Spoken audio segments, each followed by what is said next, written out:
اپنی فیملی کو بھی ساتھ بٹھائیں اگر پاسبل ہے تو بڑا اہم پروگرام ہے، کیونکہ اس میں سیرت النبی صلی اللہ علیہ وسلم کا بھی ذکر ہے۔ صلی اللہ علیہ وسلم۔ تو ہمارا تو ایمان ہے کہ جب تک اللہ تعالیٰ، جب تک نبی صلی اللہ علیہ وسلم سے ہماری محبت ہر چیز سے زیادہ نہیں ہو جاتی، ایمان ہمارا مکمل نہیں ہے۔ تو جب نبی صلی اللہ علیہ وسلم کا ذکر ہو، قرآن بھی ان کے ذریعے سے ہمیں ملا، تو جب نبی صلی اللہ علیہ وسلم کا ذکر ہو تو ہمیں اس کو جو ہے نا زیادہ خوش و خصوص سے سننا چاہیے، اور گروپ کے ساتھ، فیملی کے ساتھ سننا چاہیے۔ تو اب میں محترم جوید اسلم صاحب سے درخواست کرتا ہوں کہ وہ درس قرآن کا آغاز کریں اور اپنا حاصل مطالعہ ہمارے سامنے رکھیں۔ جناب جوید اسلم صاحب۔ جی شکریہ جناب نواز صاحب۔ نحمدہ و نصلی علی رسولہ الکریم، اما بعد، فاعوذ باللہ من الشیطان الرجیم، بسم اللہ الرحمن الرحیم۔ رب اشرح لی صدری ویسر لی امری واحلل عقدۃ من لسانی یفقہوا قولی۔ اللہم ربنا الہمنا رشدنا وعصمنا من شرور انفسنا۔ اللہم ربنا زدنا ایمانا وہدی وعلما نافعا وعملا صالحا ورزقا حلالا طیبا۔ اللہم ربنا الف بین قلوبنا، اللہم الف بین قلوبنا، اللہم الف بین قلوبنا۔ ربنا تقبل منا انک انت السمیع العلیم وتب علینا انک انت التواب الرحیم، آمین یا رب العالمین۔ عزیز دوستو، بھائیو، السلام علیکم ورحمۃ اللہ وبرکاتہ۔ آج جیسے کہ ابھی نواز صاحب فرما رہے تھے، انشاءاللہ اس پروگرام کا میں نے 2 حصوں میں انشاءاللہ آپ کے سامنے کچھ گزارشات رکھوں گا۔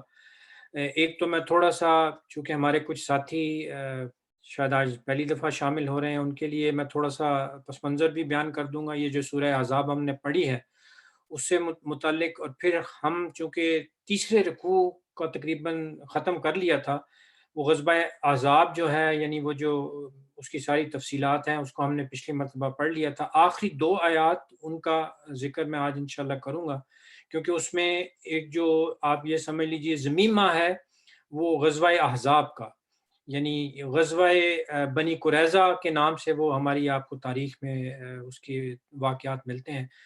اس کے بارے میں 2 آیات جو رہ گئی تھیں، انشاءاللہ اس غزوے کے بارے میں چند گزارشات رکھوں گا، اور پھر دوسرے حصے میں خاص طور پر جو پچھلی مرتبہ ہم نے پڑھا تھا، اس میں نبی اکرم صلی اللہ علیہ وسلم کے اسوے کے حوالے سے جو بہت اہم آیہ مبارکہ آئی ہے، اور اس اسوے میں ہمارے لیے کیا نمونہ ہے، وہ میں آج آپ کے سامنے چند گزارشات پیش کرنا چاہتا ہوں، کیونکہ وہ بہت اہم ہے۔ اور میرا ایک مقصد یہ بھی تھا کہ اس سورہ مبارکہ کو جو میں نے اس کو انتخاب کیا تھا، تو میرے پیش نظر یہ بھی تھا کہ وہ اسوہ بھی نبی اکرم صلی اللہ علیہ وسلم کا ہمارے سامنے آئے، اور ہمیں پتہ ہو کہ وہ اسوہ ہے کیا۔ تو اس کے بارے میں چند گزارشات کروں گا۔ اسی لیے میں نے خاص طور پہ ایک چھوٹا سا میسج بھی دیا تھا شاہد صاحب کو کہ ہمارے جو بھائی اس میں شریک ہو سکتے ہیں وہ ضرور شریک ہوں۔ اس میں میرے لیے یقیناً رہنمائی ہوتی ہے، وہ پھر جو رہنمائی میں اپنے لیے محسوس کرتا ہوں، پھر میری کوشش ہوتی ہے کہ میں آپ لوگوں سے اس کو شیئر کروں۔ اور یہ سارے پروگراموں کا مقصد یہی ہے کہ ہم ایک دوسرے سے سیکھنے کی کوشش کریں۔ تو یہ 2 حصے ہوں گے انشاءاللہ، لیکن میں کوشش کروں گا کہ وہی 40-45 منٹ میں اپنی گفتگو کو ختم کر لوں، تاکہ آپ بھی اس میں پھر شامل ہو سکیں، اور آپ کے ذہن میں کوئی سوال ہو، کوئی اشکال ہو، میں اپنی حد تک کوشش کروں گا کہ میں اس کا جواب دے سکوں۔ اگر مجھ سے میرے علم میں نہیں ہوگا تو میں انشاءاللہ کوشش کروں گا کہ آئندہ اس کا جواب تلاش کر کے، اور اگر آپ کوئی کسی قسم کا کمنٹ کرنا چاہیں تو بھی ہم نے یہ پروگرام رکھا ہے تاکہ یہ 2 وے پروگرام ہو، اس میں وہ یک رخا پروگرام نہ ہو۔ تو یہ جو آخری 2 آیات ہیں، دیکھیے میں تھوڑا سا اس کے بارے میں بتا دوں۔ جیسے میں نے عرض کیا کہ یہ غزوہ بنی قریظہ، یہ خاص طور پر جو مدینہ میں 3 یہود قبائل آباد تھے، یہ شروع سے جب نبی اکرم صلی اللہ علیہ وسلم ہجرت فرما کر مدینہ تشریف لے کے گئے ہیں، تو یہ 3 جو یہود کے قبائل تھے وہ بڑے مشہور تھے، اور نبی اکرم صلی اللہ علیہ وسلم نے جاتے ہی ان کے ساتھ گویا کہ وہ ایک ایگریمنٹ کر لیا تھا، جسے میثاق مدینہ کا نام سے وہ مشہور ہے۔ وہ 3 جو قبائل تھے وہ مدینہ کے مختلف علاقوں میں وہ آباد تھے، خاص طور پر یہ جو ساؤتھ تھا، یعنی ساؤتھ ایسٹ میں یہ آباد تھے۔ یہ خاص طور پہ بنی کینکا، بنو نذیر اور بنی قریظہ، یہ 3 قبائل تھے۔ ان میں سے جو پہلا قبیلہ تھا بنو کینکا، اس نے اب ظاہر جیسے میں نے اس کیا کہ انہوں نے نبی اکرم صلی اللہ علیہ وسلم اور اکثر جو یہ مستشرقین ہیں انہوں نے اس چیز کو گویا کہ بہت زیادہ جسے آپ کہتے ہیں کہ نبی اکرم صلی اللہ علیہ وسلم کی فراست کے بارے میں انہوں نے کہا کہ یہ نبی اکرم صلی اللہ علیہ وسلم کا یہ ایک بہت بڑا معجزہ تھا. اب یہ سمجھ لیجیے آپ کی فراست تھی، اور یہ لیڈرشپ کوالٹیز جو اللہ سبحانہ و تعالیٰ نے نبی اکرم صلی اللہ علیہ وسلم کو دی تھی. آپ نے جاتے ہی ان تینوں قبائل کو، یعنی یہ جو یہود کے 3 قبائل تھے، ان کے ساتھ جو وہ ایگریمنٹ معاہدہ کیا تھا میثاق مدینہ، گویا کہ ان کو باندھ لیا تھا کہ وہ مسلمانوں کے خلاف کوئی کسی ڈائریکٹ کاروائی نہ کر سکیں. ان کے ساتھ یہ ایگریمنٹ تھا کہ اگر مدینے کے اوپر جو بھی حملہ ہوگا تو جوائنٹ، جسے کہتے ہیں جوائنٹ ڈیفنس آف مدینہ، یعنی ہم مل کر مدینے کا دفاع کریں گے. اس کی بیسک شکل یہ تھی. لیکن ان تینوں قبائل نے ان معاہدات کی خلاف ورزی کی. سب سے پہلے جو غزوہ بدر کے بعد بنو قینقاع تھا، اس نے گویا کہ غداری کی، تو نبی اکرم صلی اللہ علیہ وسلم نے ان کو سزا دی اور ان کو مدینے سے نکال دیا گیا، اور وہ جا کر وہاں خیبر میں جا کر آباد ہو گئے تھے. یعنی وہ اوپر نارتھ میں چلے گئے. خیبر تقریباً 2-2.5 گھنٹے کا رستہ ہے مدینے سے. وہاں جا کر آباد، یعنی they were kicked out of مدینہ. تو یہ معاملہ ہوا ان کے ساتھ. اس کے بعد معاملہ ہوا جو پھر جب غزوہ احد ہوئی ہے، تو اس وقت پھر یہ بنو نذیر یا بنو نذیر جو تھا دوسرا قبیلہ، اس نے بھی غداری کی. یعنی جو معاہدہ نبی اکرم صلی اللہ علیہ وسلم سے ہوا تھا اس کی خلاف ورزی کی، اور خاص طور پر اس قبیلے نے تو حضور صلی اللہ علیہ وسلم کو وہ قتل کرنے کی بھی معاذ اللہ کوشش کی، اور پھر نبی اکرم صلی اللہ علیہ وسلم نے ان کو بھی گویا کہ مدینے سے نکال دیا تھا. وہ بھی جلا وطن کیا گیا ان کو بھی. وہ بھی جا کر نارتھ میں یہ شام اور خیبر کے علاقے میں، گویا کہ یہ جو دونوں قبائل تھے، یہ مدینے سے جب انہیں نکالا گیا ہے، جلا وطن کیا گیا ہے، تو یہ اوپر خیبر کے علاقے میں جا کر آباد ہوئے. اب وہاں سے انہوں نے پھر خاص طور پہ یہ جو غزوہ احزاب ہوا ہے، اس میں ان دونوں قبائل کی، خاص طور پر وہ جو ان کا جو سردار تھا بنو نذیر کا، اس کا نام تھا حی بن اخطب نذیری، اس کا یہ نام تھا. تو وہ اس نے یہ ساری کوشش کی تھی، اور یہ جتنے بھی قبائل غزوہ احزاب میں، یہ جتنے بھی قبیلے آئے ہیں قریش کے، بنو غطفان کے، اور یہ جو مختلف قبائل اکٹھے ہو کر یہ سارا احزاب بنا، یعنی یہ جو جسے وہ کہتے ہیں نا الائنس بنا تھا، اور جس میں آ کے مدینے پر حملہ کیا تھا، یہ ساری اس کی کوششوں سے ہوا تھا. یعنی یہ جو حی بن اخطب تھا، اس نے یہ ساری سازشیں کی، اور سب نے انسائٹ کیا، ان کو اکٹھا کیا کہ اب مسلمانوں کے اوپر حملہ کیا جائے. تو یہ اب سازشیں کر رہے تھے. اسی نے یہ جو حی بن اخطب ہے، اس نے ہی آ کر جو خاص طور پہ یہ بنی قریظہ جو ہے، یہ مدینے میں آباد تھے، جیسے میں نے عرض کیا ان کا وہاں بڑا مضبوط قلعہ تھا. ان کا سردار تھا کعب بن اسد. اس کو آ کر اس نے سمجھایا کہ بھی دیکھو، ہم یہ اتنا بڑا جو الائنس بنا کر لائے ہیں، جیسے آج کل ہمارے ہاں وہ پی ڈی ایم بن رہا ہے، تو یہ الائنس بنایا جا رہا جو میں اب یہ جو وہ جو خاص طور پہ حی بن اخطب ہے، یہ اس نے نیگوسیشنز کی ہیں بنی قریظہ کے سردار. اس کو آ کے سمجھایا کہ بھی دیکھو، اب ہم اتنا بڑا لشکر لے کے آئے ہیں، اور اس میں مقصد ہمارا یہی ہے کہ ہم تمہیں خاص طور پر تحفظ دے سکیں اور تمہارے لیے آسانیاں پیدا کر سکیں، اس لیے تم ہمارا ساتھ دو. لیکن وہ ذرا سمجھدار آدمی تھا، یہ جو کعب بن اسد تھا بنی قریظہ کا سردار. اس نے کہا کہ نہیں، تم ایسی غلط بیانی کر رہے ہو، ہمارا معاہدہ ہے نبی اکرم صلی اللہ علیہ وسلم سے، اور کبھی بھی نبی اکرم صلی اللہ علیہ وسلم نے ہمارے ساتھ، محمد صلی اللہ علیہ وسلم نے ہمارے ساتھ کبھی ناانصافی نہیں کی، کوئی وعدہ خلافی نہیں کی، تو ہم کیوں کریں ان کے ساتھ بدعہدی کیوں کریں. لیکن اس نے جب خاص طور پر حی بن اخطب نے اس کو سمجھایا کہ دیکھو، اب یہ آخری موقع ہے، اگر اب مسلمانوں کو اس طرح سے شکست نہ دی گئی تو پھر آئندہ کبھی موقع نہیں ملے گا. تو اس وجہ سے پھر وہ اس نے مان لیا کہ بھی چلو، وہ ظاہر ہے وہ یہ سارا شیطان کا کام تھا، وہ مان گیا. اور اس نے بھی بنی قریظہ کے سردار نے بھی گویا کہ اب بدعہدی کر لی. اور چونکہ یہ مدینے کے اندر تھے، وہ جو سارا احزاب جو آیا تھا، یعنی وہ سارے الائنس جو سارے قبائل مل کر آئے تھے، وہ مدینے کے باہر سے حملہ آور ہوئے تھے. لیکن یہ بنو قریظہ جو تھا وہ تو مدینے کے اندر تھا. اور اب انہوں نے جب وہ بدعہدی کی ہے، تو اب مسلمانوں کو، چونکہ یہ ان کی پشت پہ تھے، یعنی یہ مدینے کے ساؤتھ میں تھا، اس لیے اب جو نبی اکرم صلی اللہ علیہ وسلم نے، یہ تو جو سارے جو قبائل احزاب آئے تھے وہ نارتھ سے آئے تھے، تو اب ساؤتھ سے بھی گویا کہ اندر سے مسلمانوں کو ان بنی قریظہ اور منافقین، جیسے میں نے پہلے عرض کیا تھا، ان کی طرف سے اب سخت خطرہ پیدا ہو گیا تھا کہ اب، اور یہ واقعہ ہوا بھی ہے. خاص طور پر نبی اکرم صلی اللہ علیہ وسلم نے جو مسلمان خواتین اور بچے اور بوڑھے تھے ان کو ایک جگہ پر ان کو محفوظ مقام پر رکھا تھا، تو وہاں پر یہ بنو قریظہ نے 2-3 بندے بھی بھیجے تھے کہ جا کر ان پہ حملہ کرو، اور وہ آپ سارا واقعہ جانتے ہیں کہ حضرت صفیہ رضی اللہ تعالیٰ عنہا جو تھی انہوں نے پھر اس یہودی کو قتل کیا ہے تاکہ ان کو پتہ چل جائے کہ اس قلعے کے اندر بھی کوئی نہ کوئی حفاظت کا انتظام ہے۔ تو یہ وہ سارا پس منظر ہے کہ یہ بنی قریظہ، اب نبی اکرم صلی اللہ علیہ وسلم جب وہ اس غزوہ احزاب سے، یعنی جب وہ جتنے بھی قبائل 10,000 کا جو لشکر آیا تھا وہ تو واپس چلا گیا، وہ آپ جانتے ہیں کہ اللہ سبحانہ و تعالیٰ نے وہ شدید ایک آندھی آئی اور ان کی وہ ساری وہ دیگیں شیگیں خیمے شیمے سب الٹ گئے اور وہ سارے ناکام ہو کر واپس چلے گئے۔ ابو سفیان جو تھے وہ بھی واپس مکہ چلے گئے، اور یہ بنو غطفان اور یہ سارے جو قبائل آئے تھے وہ بھی واپس چلے گئے۔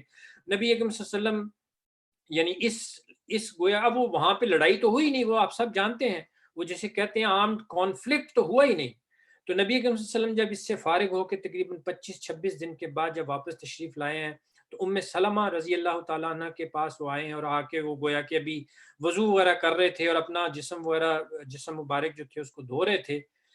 اسی وقت یہ کوئی ظہر کا وقت تھا، یعنی سارے جو بھی یہ کاروائی تھی اس سے فارغ ہونے کے بعد ابھی آپ وہ جسے کہتے ہیں کہ ابھی صرف وہ وضو فرما رہے تھے ظہر کی نماز کے لیے کہ جبرائیل علیہ السلام آپ کے پاس تشریف لائے اور آ کے نبی اکرم صلی اللہ علیہ وسلم سے فرمایا کہ آپ نے ہتھیار اتار دیے، حالانکہ ہم جو فرشتے ہیں انہوں نے ابھی بھی ہتھیار باندھے ہوئے ہیں، اور اللہ سبحانہ و تعالیٰ نے گویا کہ حکم دیا ہے کہ یہ جو بنو قریظہ نے جو خاص طور پر بدعہدی کیا ان کو ان کی سزا ملنی چاہیے، اس لیے ابھی آپ ہتھیار نہ اتاریں، ابھی ان کا معاملہ ہے وہ ابھی نامکمل ہے، اس کے لیے بھی ابھی آپ کو لڑنا ہے۔ تو نبی اکرم صلی اللہ علیہ وسلم نے اسی وقت پھر اپنے لشکر کو دوبارہ سے گویا کہ جسے کہتے ہیں اس کی فارمیشن دی ہے، اور آپ صلی اللہ علیہ وسلم نے حکم دیا ہے کہ اب، اور یہ بڑی خاص بات ہے جو میں آپ کے سامنے عرض کرنا چاہتا ہوں، یہ چھوٹی چھوٹی چیزیں ہیں لیکن بہت اہم ہے، جس کی وجہ سے میں نے اس سورہ مبارکہ کا آپ کے سامنے گویا کہ یہ انتخاب کیا تھا۔ نبی اکرم صلی اللہ علیہ وسلم نے اپنے ساتھیوں کو حکم دیا کہ تم میں سے کوئی شخص بنو قریظہ پہنچنے سے پہلے نماز اثر ادا نہ کرے، یہ حضور صلی اللہ علیہ وسلم نے فرمایا، اور ساتھ ہی حضرت علی رضی اللہ تعالیٰ عنہ کو حضور صلی اللہ علیہ وسلم نے پہلے گویا کہ بنی قریظہ یہ جو ان کا جو قلعہ تھا وہ تقریباً کچھ فاصلے پر ہے مدینے سے، جیسے میں نے اس کیا ساؤتھ میں تقریباً گھنٹے کا غالباً وہ بتاتے ہیں کہ رستہ تھا لشکر کے لیے۔ تو حضور صلی اللہ علیہ وسلم نے حکم دیا لشکر کو، حضرت علی رضی اللہ تعالیٰ عنہ کو حضور صلی اللہ علیہ وسلم نے پہلے وہاں پر بھیج دیا کہ تم جا کے ذرا ان کو دیکھ لو کہ ان کی کیا سچویشن ہے، اور حضور صلی اللہ علیہ وسلم نے باقی لشکر کو کہا کہ تم میں سے کوئی شخص عصر کی نماز بنی قریظہ کے علاقے میں جانے کے بعد ادا کرے۔ اب وہ میں اس لیے یہ صرف عرض کر رہا ہوں کہ اس میں بھی بہت اہم جو حکم آ رہا ہے خاص طور پر وہی سنت کے حوالے سے ہمارے لیے، کہ جو بھی حکم نبی اکرم صلی اللہ علیہ وسلم نے دیا، تو اب جب وہ لشکر چلا ہے تو اب بنو قریظہ کے اس علاقے میں پہنچنے سے پہلے عصر کا وقت ہو گیا، تو اب وہاں پر ڈفرنس آف اوپینین ہوا ہے صحابہ کے درمیان۔ وہ ایک گروپ جو تھا وہ کہنے لگا کہ چونکہ عصر کا وقت ہو گیا ہے، ہم تو ابھی بنو قریظہ کے علاقے میں نہیں پہنچے، اس لیے ہم اپنی نماز عصر جو ہے اس کو ہم پڑھ لیتے ہیں، پھر ہم وہاں پر پہنچ جائیں گے۔ تو حضور صلی اللہ علیہ وسلم کا تو چونکہ ان کا حضور آپ کا منشا یہ تھا کہ جتنی جلدی ہو سکے تم وہاں پہنچ جاؤ، یعنی عصر کی نماز سے پہلے تم بنی قریظہ پہنچ جاؤ۔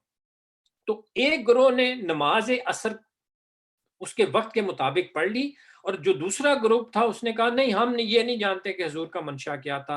حضور صلی اللہ علیہ وسلم نے فرما دیا تھا کہ جب تک تم بنی قریظہ کے علاقے میں نہ پہنچو اس وقت تک نماز عصر نہیں پڑھو گے، اس لیے ہم تو وہیں جا کے پڑھیں گے۔ تو انہوں نے وہاں جا کے نماز پڑھی۔ اب یہ جو ڈفرنس آف اوپینین ہوا، اس کو نبی اکرم صلی اللہ علیہ وسلم کے سامنے جب پیش کیا گیا تو حضور صلی اللہ علیہ وسلم نے دونوں کے لیے شاباش دی ہے، یعنی آپ نے فرمایا کہ دونوں نے ٹھیک کیا۔ اب دیکھیے یہ بہت اہم مسئلہ ہے جو ہمارے ہاں پیش آ گیا کہ ایک گروپ نے حضور صلی اللہ علیہ وسلم کے الفاظ کو ایز اٹ از لیا، یعنی انہوں نے یہ نہیں کہا کہ جی حضور کا منشا یہ تھا یا حضور صلی اللہ علیہ وسلم یہ چاہتے تھے، انہوں نے اب یہ جو ایک تعبیر انہوں نے کی وہ بھی ٹھیک ہے، اور جنہوں نے حضور صلی اللہ علیہ وسلم کے حکم کی تعبیر کی کہ نہیں حضور صلی اللہ علیہ وسلم یہ صرف چاہتے تھے کہ ہم جلدی سے جلدی وہاں پہنچنے کی کوشش کریں، تو حضور صلی اللہ علیہ وسلم نے چونکہ دونوں کو صحیح کہا، اس لیے ہمارے لیے جو سبق وہ یہی ہے کہ we should have open hearts, کہ ایک جو اب ہمارے ہاں یہ جس طرح اہل حدیث حضرات ہیں وہ کہتے ہیں ہم کچھ نہیں جانتے، ہم صرف حضور کے الفاظ کے اوپر جاتے ہیں، وہ بھی ٹھیک ہے، اور جو یہ کہتے ہیں کہ ہاں ٹھیک ہے کہ حضور صلی اللہ علیہ وسلم، ہمیں یہ دیکھنا ہے کہ حضور صلی اللہ علیہ وسلم کا کسی بھی قول مبارک کا منشا کیا ہے، آپ کا حکم ہے، ہمیں اس کو سمجھنے کی کوشش کرنی چاہیے اور اس پہ بھی عمل کرنا چاہیے، تو یہ دونوں آراء ٹھیک ہے۔ اچھا، یہ تو میں نے ایک ضمنی بات عرض کر دی، تو یہ معاملہ ہوا۔ تو حضور صلی اللہ علیہ وسلم جب وہ بنو قریظہ کے ہاں وہ پہنچے ہیں، وہاں پر پھر جا کر محاصرہ ہوا ہے، وہ چونکہ بنو قریظہ اس قلعے کے اندر وہ انہوں نے اپنے آپ کو محصور کر لیا، اور پھر باہر آنے سے وہ انہوں نے انکار کیا، تو یہ پھر وہاں پر بھی تقریباً 20 سے 25 دن تک کا وہ محاصرہ ہوا ہے۔ اس کے بعد پھر وہ انہوں نے گویا کہ وہ ہتھیار ڈالے، ہتھیار اس طرح سے ڈالے کہ انہوں نے کہا کہ بھی ٹھیک ہے، اب جو بھی فیصلہ حضرت سعد بن معاذ رضی اللہ عنہ، وہ میں اس کا ذکر کروں گا، تو انہوں نے پھر فیصلہ کیا کہ انہوں نے چونکہ اب وہ محاصرہ ختم، وہ جو محفوظ اپنے محصور کر لیا تھا وہ ختم ہوا، اور پھر وہ جو معاملہ ان کے ساتھ ہوا کہ ان کے تمام جو لڑنے والے جو بھی مرد تھے ان کو قتل کیا گیا۔ تو یہ وہ سارا غزوہ ہے جس کو غزوہ بنی قریظہ کے نام سے ہمارے مختلف جو بھی تاریخ ہے اور تفاسیر ہیں اس کے اندر بیان کیا جاتا ہے۔ تو اس کے بعد پھر یہ جو معاملہ ہوا ہے وہ حضور صلی اللہ علیہ وسلم نے ان کا فیصلہ کر دیا، اور پھر ان کے جو بھی عورتیں تھیں اور بچے تھے اور بوڑھے تھے ان کو غلام بنا لیا گیا، ان کی تمام جو بھی مال اور ان کی زمینیں تھیں ان کے اوپر مسلمانوں کا قبضہ ہو گیا، اور وہ مال غنیمت ہو گیا۔ تو یہ سارا واقعہ تھا کہ جو میں چاہتا تھا کہ مختصراً آپ کے سامنے رکھ دوں۔ میں اب یہ 2 آیات کا ترجمہ مختصر آپ کے سامنے رکھ دیتا ہوں۔ اعوذ باللہ من الشیطان الرجیم، بسم اللہ الرحمن الرحیم۔ آیت نمبر 26 میں اللہ سبحانہ و تعالیٰ فرما رہا ہے وَأَنزَلَ الَّذِينَ ظَاهَرُوهُم مِّنْ أَهْلِ الْكِتَابِ مِّن سِيَاسِيهِمْ۔ دیکھیے یہاں لفظ استعمال ہو رہا ہے وَأَنزَلَ الَّذِينَ ظَاهَرُوهُم، تو اللہ نے اتار دیا۔ یہ انزال جو ہوتا ہے وہ اتارنا، یعنی وہ کہتے ہیں کہ ان کے جو قلعے تھے وہ ذرا کچھ تھوڑی سی بلندی پہ تھے، تو اللہ نے ان کو اتار دیا۔ اب یہ اتارنا، اور خاص طور پر جو میں نے ذکر کیا یہ جو بنو نذیر تھا ان کے لیے سورہ حشر میں ان کو اللہ سبحانہ و تعالیٰ نے مدینے سے نکالا، ان کے لیے سورہ حشر میں جو الفاظ استعمال ہوتے ہیں وَالَّذِي أَخْرَجَ الَّذِينَ كَفَرُوا مِنْ أَهْلِ الْكِتَابِ، ان کے لیے الفاظ استعمال ہوئے سورہ حشر میں کہ ان کو هُوَ الَّذِي، وہی ہے اللہ سبحانہ و تعالیٰ، اخرج الَّذِينَ، ان کو نکالا جنہوں نے کفر کیا، من اہل الکتاب من دیارہم لأول الحشر، وہ سورہ حشر میں ان کا ذکر آتا ہے۔ ان کے لیے لفظ آیا تھا حصونہم، کہ وہ بھی ان کے بھی وہ جو قلعے تھے، جو بھی یہ حصون کہتے ہیں کہ جس کے اندر سے اپنے آپ کو محصور کر لیا جائے، تو ان کے لیے الفاظ استعمال ہوئے تھے اخرج الذین کفروا من اہل الکتاب، یہاں پہ الفاظ استعمال ہو رہے ہیں وانزل الذین ظاہروہم۔ یہ ظہار، یہ جو ظاہروہم کا مطلب بھی یہی ہوتا ہے، یہ ظاہر کہتے ہیں پیٹھ کو، اسی سے لفظ بنا تھا ظہار، جس کا وہ شروع میں ہم نے پڑھا کہ وہ جو وہاں پر جو ایک یہ جو اہل مکہ تھے ان کے ہاں وہ جو ایک ٹریڈیشن چل رہی تھی کہ وہ اپنی بیوی کو وہ کہہ دیتے ہیں کہ یہ میری پیٹھ کی طرح ہے، یعنی وہ اپنے آپ پر حرام کر لیتے، اس کو ظہار کہتے ہیں، وہ شروع میں پڑھا تھا۔ تو یہ ظاہروہم کا بھی مطلب یہ ہوتا ہے کہ پیٹھ سے پیٹھ ملا کر کسی کا مقابلہ کرنا، دشمن کا، وہ جیسے ہوتا ہے نا کہ وہ میں نے بھی مطلب بیک ٹو بیک جس کو کہتے ہیں کہ دونوں طرف سے گویا کہ وہ انسان پیچھے، یعنی اپنے آپ کو ایک دوسرے کے ساتھ بیک ملا رہے اور پھر کسی سے لڑائی کی جائے، یہ ہوتا ہے ظاہروہم۔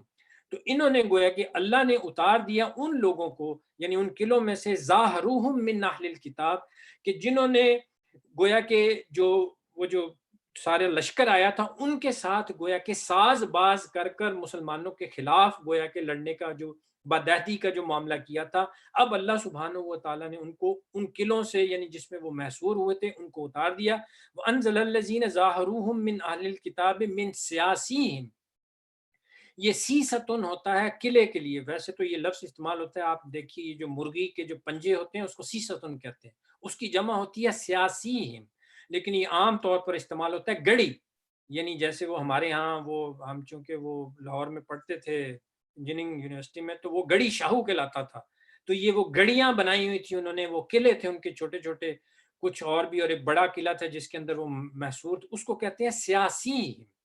تو انہوں نے گویا کہ اللہ سبحانہ و تعالیٰ نے ان کو وہاں سے اتار دیا، سیاسیہم وَقَذَفَ فِی قُلُوبِہِمُ الرُّعْبَ، اور ان کے دلوں کے اندر رعب ڈال دیا، یعنی آپ دیکھیے کہ وہاں پہ ان کی تعداد کوئی آپ یہ سمجھیے لڑنے والے جو اس بنی قریظہ کے جو بھی لوگ تھے ان میں تقریباً 800-900 کے قریب ایسے لوگ تھے کہ جو واقعتاً لڑنے والے جنگجو قسم کے تھے. اور بعد میں جب یہ محاصرہ ختم ہوا تو انہوں نے پھر جب نبی اکرم صلی اللہ علیہ وسلم ان کے قلعے میں داخل ہوئے تو انہوں نے دیکھا کہ انہوں نے بہت سارا اسلحہ، تلواریں، زریں اور اس طرح کی چیزیں بہت اکٹھی کی ہوئی تھیں تاکہ ان جیسے ہی موقع ملے تو وہ مسلمانوں پر حملہ آور ہوں. تو یہ اللہ سبحانہ، اب دیکھیے باوجود اس کے کہ وہ 800-900 کے قریب تھے، اللہ سبحانہ و تعالیٰ نے وہ ان کے دلوں کے اندر وہ جو روب ڈال دیا تھا، اس کی وجہ سے ان کے اندر وہ ہمت نہیں رہی کہ وہ مسلمانوں سے کوئی لڑائی کر سکیں. یا ظاہر ہے کہ جب کچھ نہ کیا جائے تو وہ کچھ نہ کچھ تو کر ہی سکتے تھے، لیکن اللہ فرما رہا ہے وَقَذَفَ فِي قُلُوبِهِمْ الرُّعْبَ فَرِيقًا تَقْتُلُونَ وَتَأْسِرُونَ فَرِيقًا. ایک گروہ کو تم قتل کر رہے تھے اور ایک گروہ کو قید کر رہے تھے، اسیر بنا رہے تھے. اب ہوا یہ جیسے میں نے اس کیا کہ جب انہوں نے جب یہ فیصلہ کر لیا کہ اب ہمارے پاس 25-26 دن کے محاصرے کے بعد کہ اب ہم نے ہتھیار ڈال دینے ہیں، تو اب جو خاص طور پر یہ جو بنو قریظہ کے سردار تھے انہوں نے یہ کہا کہ دیکھیے ہم سعد بن معاذ رضی اللہ تعالیٰ عنہ کو حکم مانتے ہیں، جو وہ فیصلہ، اب یہ ان کی غلطی تھی. اگر کہیں نبی اکرم صلی اللہ علیہ وسلم کو حکم مان لیتے تو حضور صلی اللہ علیہ وسلم تو رافت اور رحمت اور آپ کی تو وہ ایک دوسری جسے کہہ سکتے ہیں عادت مبارکہ تھی.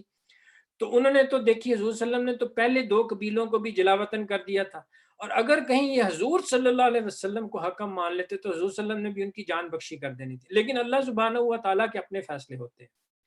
انہوں نے خود کہا بنی قریظہ نے کہ ہم سعد بن معاذ رضی اللہ تعالیٰ عنہ، یہ اوس کا جو قبیلہ تھا، جو 2 بڑے قبیلے تھے اوس اور خزرج، حضرت سعد بن معاذ رضی اللہ تعالیٰ عنہ اوس کے قبیلے کے سردار تھے، اور یہ خاص طور پر زخمی ہو گئے تھے. یہ جو غزوہ احزاب ہوا ان کو ایک تیر لگا تھا تو وہ بہت شدید زخمی ہو گئے تھے، اور حضور صلی اللہ علیہ وسلم نے ان کو مدینہ مسجد نبوی کے اندر ایک خیمہ لگا کر وہاں پر آپ کو رکھا ہوا تھا تاکہ آپ کی تیمارداری بھی ہو سکے. حضور صلی اللہ علیہ وسلم خود آپ کی تیمارداری بھی فرمایا کرتے تھے. ان کو اب مدینے سے بلایا گیا. انہوں نے کہا کہ ہم ان کو مان لیتے ہیں حکم، یعنی ہی ول بی دا جج، کیونکہ اوس اور بنی قریظہ کے درمیان یہ جو خاص طور پر ہجرت سے پہلے ان کے درمیان یہ حلیف تھے دونوں ایک دوسرے کے. So they had affiliations with the alliance تھا ان کا. تو ان کا خیال یہ تھا کہ حضرت سعد بن معاذ جو ہیں وہ ہمارے حق میں فیصلہ کریں گے اور ہمیں بھی مدینے سے جانے کی اجازت مل جائے گی. تو انہوں نے کہا کہ ہمیں سعد بن معاذ رضی اللہ تعالیٰ عنہ جو فیصلہ کریں گے ہمیں قبول ہوگا. اب حضرت سعد بن معاذ رضی اللہ تعالیٰ عنہ تو ظاہر ہے حضور صلی اللہ علیہ وسلم سے بہت زیادہ قریب تھے، آپ کو بڑی محبت تھی حضور صلی اللہ علیہ وسلم کے ساتھ. اب حضور صلی اللہ علیہ وسلم سے بھی دیکھیے وہ بات لمبی ہو جائے گی لیکن یہ بہت اچھی باتیں ہوتی ہیں جو ہمارے مفسرین لکھتے ہیں. دیکھیے حضور صلی اللہ علیہ وسلم وہاں تشریف فرما تھے اور حضرت سعد بن معاذ رضی اللہ تعالیٰ عنہ کو حکم بنایا جا رہا ہے حضور صلی اللہ علیہ وسلم کی موجودگی میں. لیکن حضور صلی اللہ، یہ دیکھیے میں اس لیے آپ کے سامنے یہ چیزیں عرض کرتا ہوں کہ یہ تمام نمونے ہیں کہ جو حضور صلی اللہ علیہ وسلم کی سیرت کے ذریعے سے ہمارے پاس ٹرانسفر ہوئے ہیں کہ حضور صلی اللہ علیہ وسلم خود وہاں تشریف فرما ہیں اور حضرت سعد بن معاذ فیصلہ فرما رہے ہیں. اس لیے حضرت سعد بن معاذ رضی اللہ تعالیٰ عنہ نے باقاعدہ پوچھا ہے حضور صلی اللہ علیہ وسلم سے بھی، آپ نے پوچھا ہے کہ جو میں فیصلہ کروں گا وہ آپ کو قبول ہوگا، کیونکہ ظاہر ہے حضور صلی اللہ علیہ وسلم اللہ کے رسول ہیں اور وہ تو عام صحابی ہیں. عام سے مراد میری یہ ہے کہ آپ تو صحابی ہیں، لیکن انہوں نے یہ چیز پوچھ لی ہے کہ دونوں فریقوں کو میرا فیصلہ قبول ہوگا تو میں حکم بنتا ہوں ورنہ تو فائدہ نہیں ہے. تو حضور صلی اللہ علیہ وسلم نے فرمایا کہ ہاں ٹھیک ہے، جو تم فیصلہ کرو گے مجھے قبول ہوگا. تو انہوں نے یہ فیصلہ کیا حضرت سعد بن معاذ رضی اللہ تعالیٰ عنہ نے کہ ان کے جو بھی لڑنے والے لوگ ہیں ان کو قتل کیا جائے اور جو بچے اور جو عورتیں ہیں ان کو غلام بنا لیا جائے. اور اس کے اوپر پھر عمل کیا گیا. اس کے بارے میں یہاں اشارہ کیا جا رہا ہے فریقاً تقتلون، کہ ایک گروہ کو تم قتل کر رہے تھے، وتأسرون فریقا، اور ایک گروہ کو تم گویا کہ اسیر بنا رہے تھے، قیدی بنا رہے تھے. اب آپ میں جیسے میں عرض کر رہا تھا کہ یہ بھی اللہ سبحانہ و تعالیٰ نے وہ جو فرما رہا ہے نا وَقَذَفَ فِي قُلُوبِهِمُ الرُّعْبَ، اب وہ روب تھا جو ان کے دلوں میں، ورنہ دیکھیے 700-800 کے قریب جو ہیں وہ ان کے آدمیوں کو قتل کیا گیا. اور اب جب یہ فیصلہ ہو گیا کہ ان کو قتل کیا جائے گا تو 800 بندہ، اب آپ اندازہ لگائیے، اس کو یہ پتہ لگ جائے کہ اب میں مرنے والا ہوں تو وہ کچھ نہ کچھ تو کرے. لیکن وہ اللہ سبحانہ و تعالیٰ نے جو روب ان کے دلوں میں ڈال لیا تھا کہ وہ خود آگے آئے ہیں اور وہ قتل ہوئے ہیں. یعنی there was absolutely know retaliation, جسے کہتے ہیں کوئی کسی قسم کی انہوں نے جسے مداہنت نہیں کی، کوئی قسم کی مخالفت نہیں کی. They came to the prophet صلی اللہ علیہ وسلم اینڈ دے ور کلڈ. تو یہ ہے وہ روب جو ان کے دلوں میں اللہ سبحانہ و تعالیٰ نے ڈال دیا.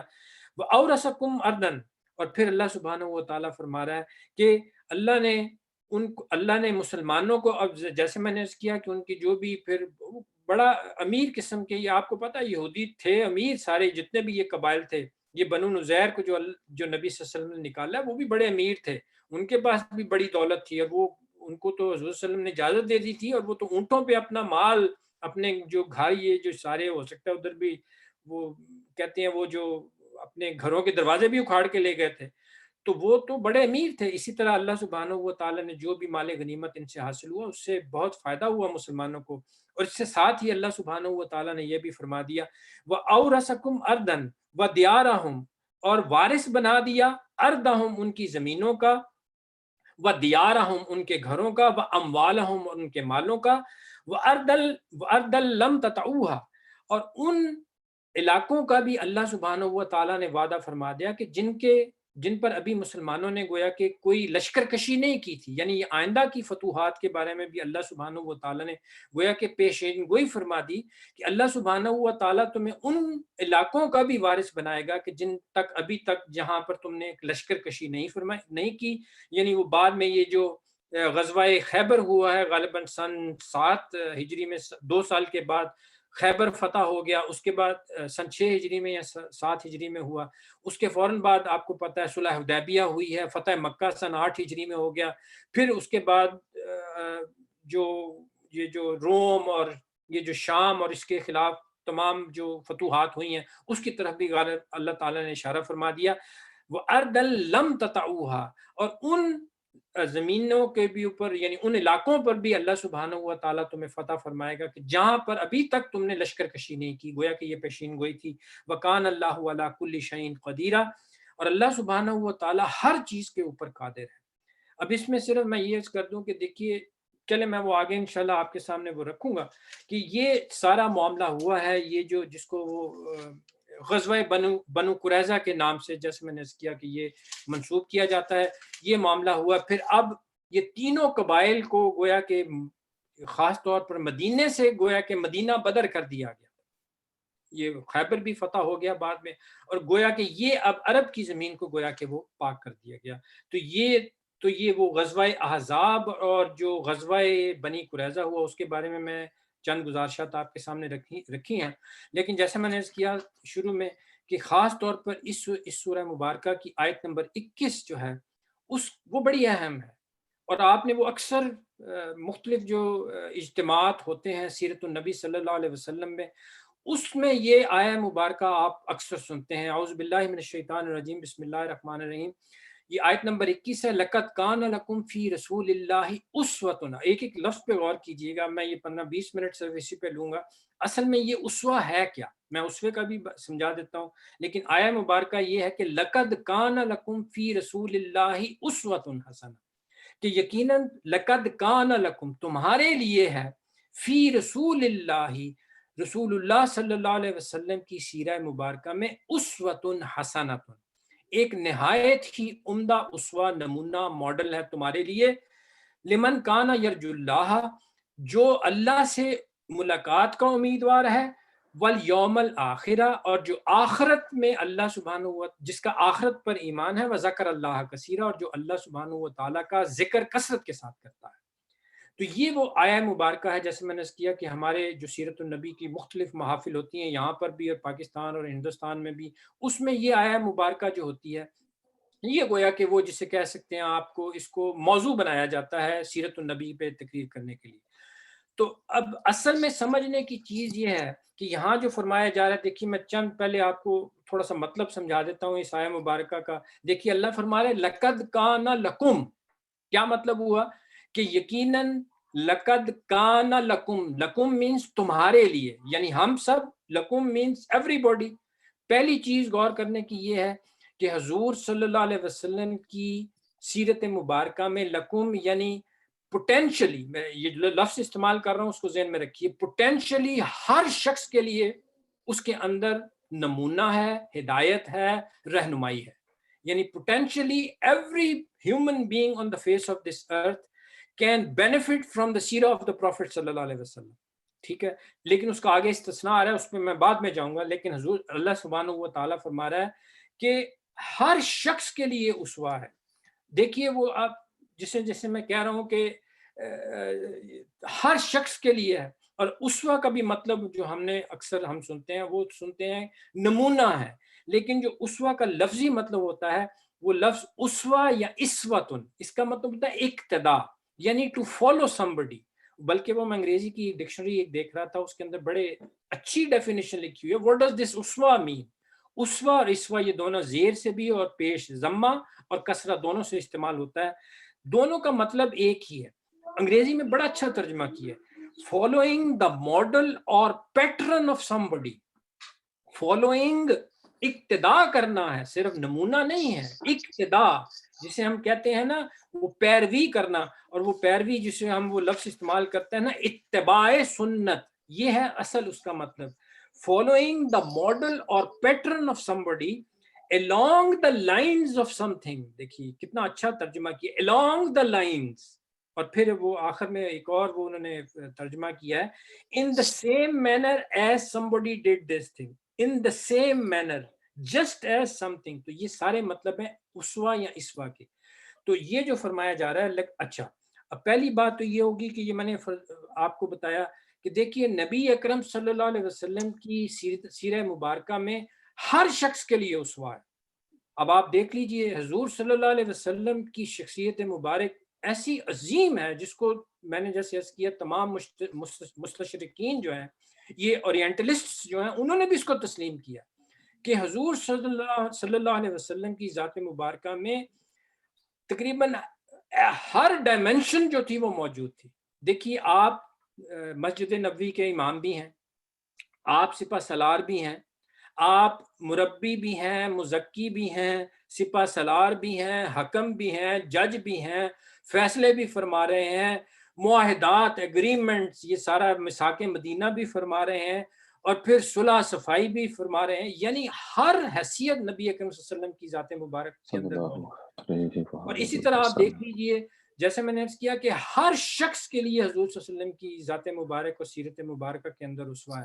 باپ کے لیے اسوہ نہیں ہے حضور صلی اللہ علیہ وسلم، شوہر کے لیے اسوہ نہیں ہے نبی اکرم صلی اللہ علیہ وسلم، ایک داماد کے لیے اسوہ نہیں ہے حضور صلی اللہ علیہ وسلم، اور اسی طرح ایک ہمسائے کے لیے، ایک تاجر کے لیے، ایک معالج کے لیے، ایک ٹیچر کے لیے، کس کے لیے اسوہ نہیں. ایسی بھرپور شخصیت ظاہر ہے کہ دنیا میں پیدا نہیں ہوئی اور نہ ہو سکتی ہے. تو اس اعتبار سے میں آپ سے عرض کر رہا ہوں کہ نبی اکرم صلی اللہ علیہ وسلم کی ذات مبارک اور سیرت مبارکہ ہر شخص کے لیے اسوہ ہے. اسی لیے میں نے پوٹینشل کا لفظ استعمال کیا، وہ میں ایکسپلین کروں گا کہ پوٹینشل سے کیا مراد. لیکن وہ اسوہ ہے کون سا؟ دیکھیے ہمارے ذہن میں اسوہ آتا ہے اگر کوئی بات کی جائے، نمونہ ہے نبی اکرم صلی اللہ علیہ وسلم، آپ کی ذات مبارک ہمارے لیے. ہمارے ہاں زیادہ سے زیادہ جو ذہن میں آتا ہے جی کہ جی مسواک کر لی جائے، مسواک کی لینتھ کتنی ہونی چاہیے، 1 گٹھ ہونی چاہیے، 2 گٹھیں ہونی چاہیے، یہ کر لیں. شلوار جو ہے وہ پانچے جو ہیں اس کے اونچے ہونے چاہیے، ہاتھ یہاں باندھنا چاہیے، یہاں باندھنا چاہیے، آمین اونچی کہ یہ ہے ہمارا concept, limited concept of our سیرہ آف دا پروفٹ، سنہ آف دا پروفٹ. میں جو گزارش کر رہا ہوں اس کا غلط مطلب نہ لیجیے گا. دیکھیے نبی اکرم جیسے میں نے اس کیا حضور صلی اللہ علیہ وسلم کی ہر عادت مبارک، آپ کی ہر سنت ہمارے لیے قابل اتباع ہے، ہمارے لیے اتنی ہی اہم ہے، چاہے وہ چھوٹی ہو. چھوٹی میں اس اعتبار سے کہہ رہا ہوں ریلیٹیولی اسپیکنگ، تو ہمارے لیے تو چھوٹی کوئی بھی نہیں ہے. کیونکہ حضور صلی اللہ علیہ وسلم وہ جیسے سورہ نجم میں آیا نا وما ينطق عن الهوى ان هو الا وحی یوحى، حضور صلی اللہ علیہ وسلم تو اپنی ہوائے نفس سے معاذ اللہ کوئی بات فرماتے ہی نہیں ہیں. وہ تو ہر چیز وہ فرما رہے ہیں کہ جو وحی کیا گیا ہے، اللہ کے رسول ہیں. تو آپ صلی اللہ علیہ وسلم کی کوئی بات، کوئی حرکت، کوئی سنت معاذ اللہ چھوٹی نہیں ہے، لیکن وہ ہمارا ذہن چھوٹا ہو چکا ہے. ہم نے اس کو ایک محدود کر لیا ہے کہ بس مسواک کر لینا، شلوار اونچی کر لینا، اس طرح سے وضو کر لینا، یہ سنتیں ہیں.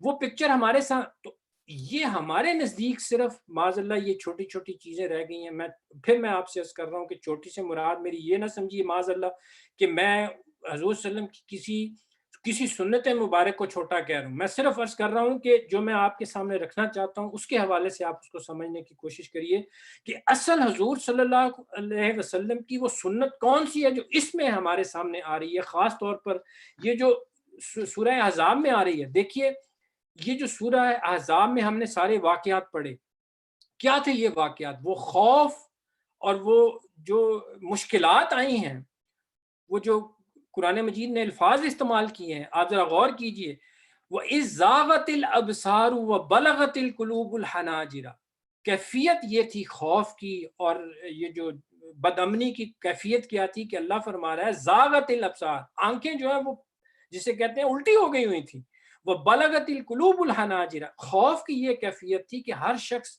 وہ جو تھا وہ خوف میں مبتلا تھا۔ وہ ساری کیفیات آپ پڑھ چکے ہیں۔ اور پھر منافقین کے قول بھی، اور منافقین کی بھی چھانٹی ہوگی، وہ کیا کہہ رہے تھے؟ ما وعدنا اللہ ورسولہ الا رسولہ الا غرورا، کہ کہاں مروا دیا۔ منافقین بھی یہ کہہ رہے تھے کہ ہمیں کہاں لا کے مروا دیا، ہم تو رفع حاجت کے لیے بھی نہیں جا سکتے، ہمارے سے وعدے کیے جا رہے ہیں روم اور شام کے۔ یعنی میں آپ کو یہ بتا رہا ہوں یہ کیا حالات تھے کہ جس کے اندر یہ آیا مبارکہ گویا کہ نازل ہو رہی ہے۔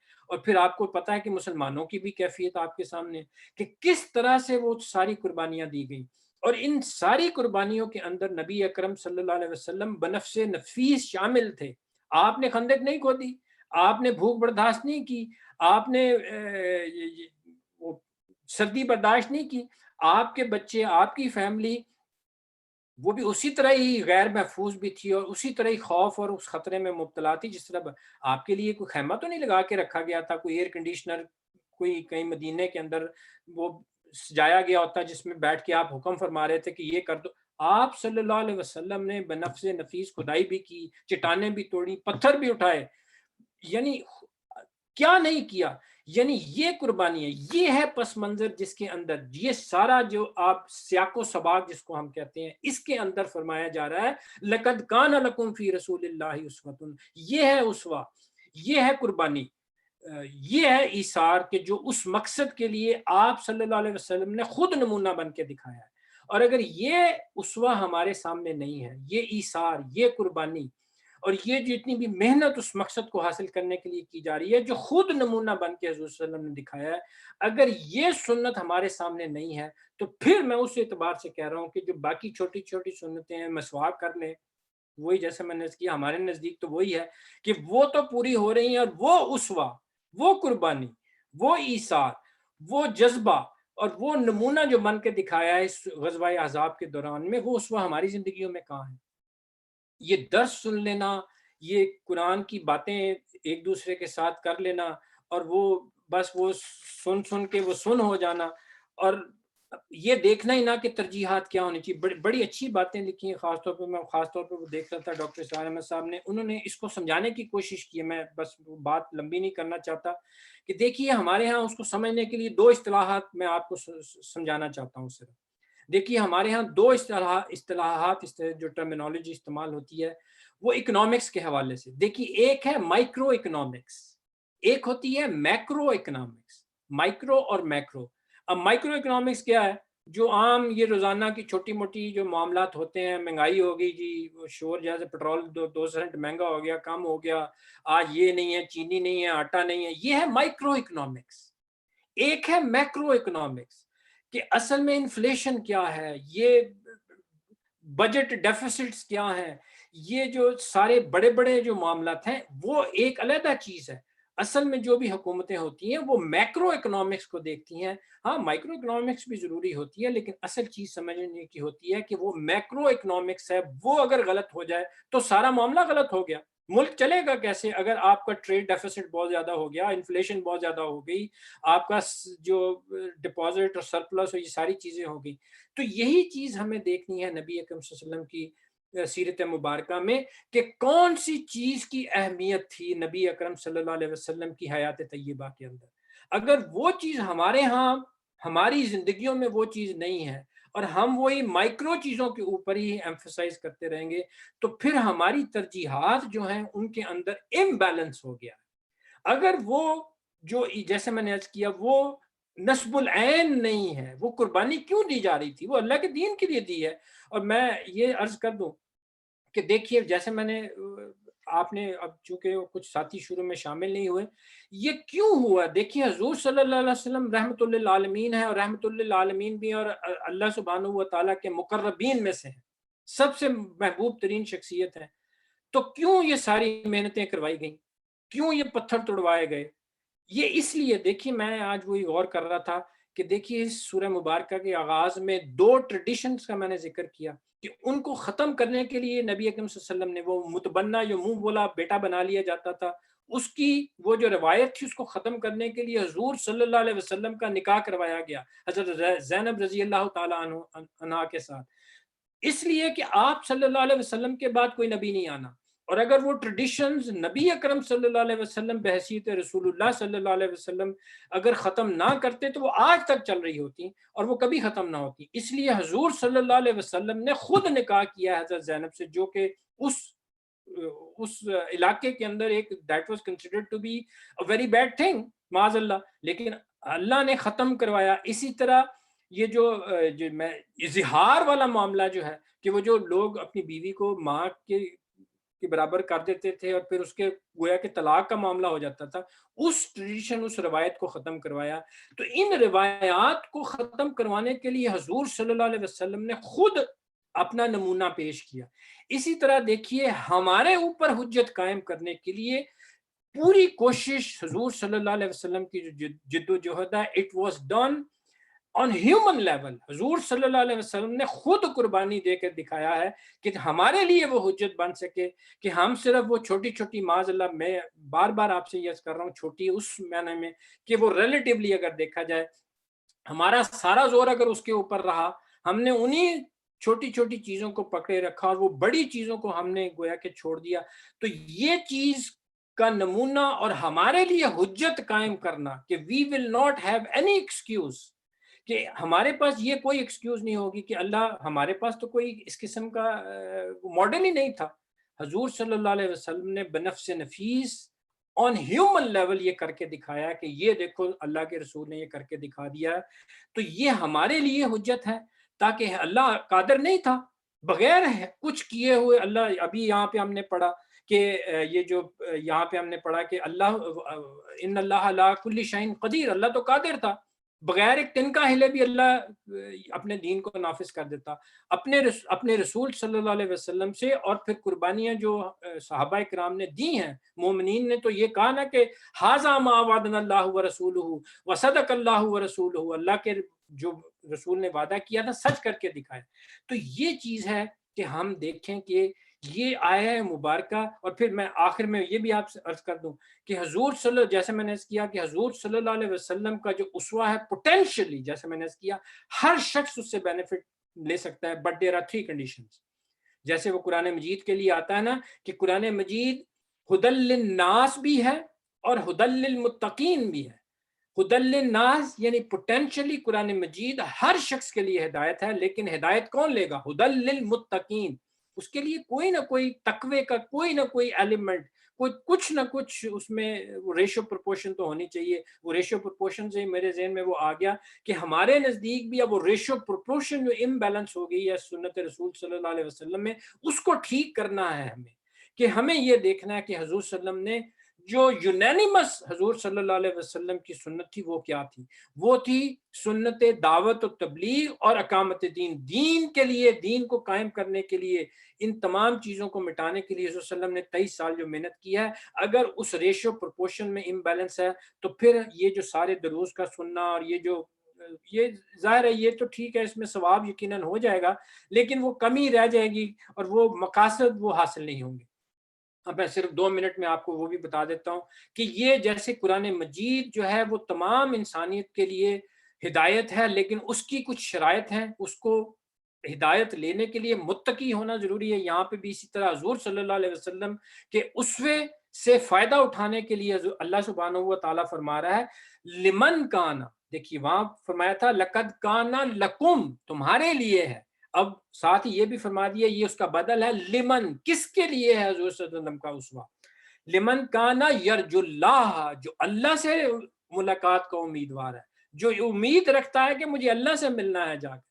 جس کو اللہ اور اللہ سے ملنے کی امید نہیں ہے اس کو حضور صلی اللہ علیہ وسلم کی اقتداء اور آپ کی اتباع کرنے کی ضرورت کیا ہے؟ وہ تو اتباع کرے گا مولویوں کی. تو حضور صلی اللہ علیہ وسلم کی اتباع وہی شخص کر سکتا ہے کہ جس کو یرجو، جس کو امید ہو، رجا ہو، جو امیدوار ہو اللہ سے ملاقات کا، اللہ کی عنایات کا.